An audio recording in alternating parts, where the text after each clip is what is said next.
Hello বন্ধুরা, welcome back to my channel. তোমরা সবাই কেমন আছো? আশা করি সবাই অনেক ভালো আছো। আমি অনেক ভালো আছি। আর দেখো, এখন বাজে ভোর 5টা আর আমি রেডি হয়ে গেছি, কেন বেরোতে হবে, বাড়িতে যেতে হবে। আর সকাল সকাল না গেলেও হবে না, কারণ এখন গরম পড়ছে। আর এদিকে গরম পড়ছে, এখন সকাল সকাল গেলে খুবই ভালো হবে। আর বর্মশারও ভাড়া আছে। আর এদিকে মানে পুচকুটাকে মাসি, দিদা, বৌদি সবাই মিলে আদর করে নিচ্ছে।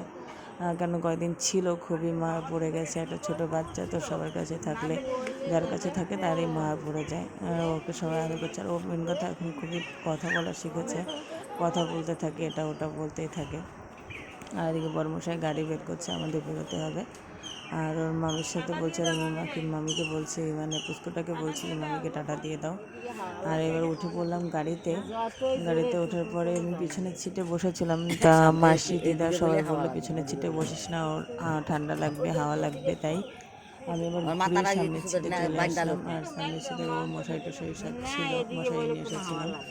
সেগুলো আবার গুছিয়ে সাইড করে নিয়ে তারপরে বসছি। আর ও তো তাকিয়ে দেখে যাচ্ছে আমি কি করছি। ও উঠবে গাড়িতে, ওই সেই চিন্তায় বসে আছে। আর বেরিয়ে পড়লাম রাস্তায়। আস্তে আস্তে দেখি ভালোই ঠান্ডা লাগছে আর মজাও লাগছিল। আমার তো মজা লাগছিল। ওকে তার জন্য তোয়ালে দিয়ে ঢেকে নিলাম, তোয়ালে দিয়ে ওর মাথা যাতে একটু হাওয়া না লাগে। হাওয়া লাগলে সকালে ঠান্ডাটা ভালোই লাগছিল, এই কারণে তোয়ালে দিয়ে ঢেকে নিয়েছি ওকে। ওকে ডেকে ও তো ভালোই মজা নিচ্ছিল, আমিও মজা নিচ্ছিলাম। সকালবেলা তো ভালোই লাগে।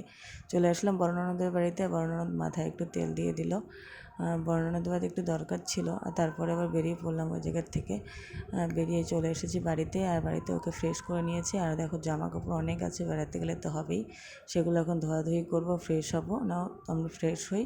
আর তোমরা চ্যানেলটাকে সাবস্ক্রাইব করো, লাইক করো, কমেন্ট করো, শেয়ার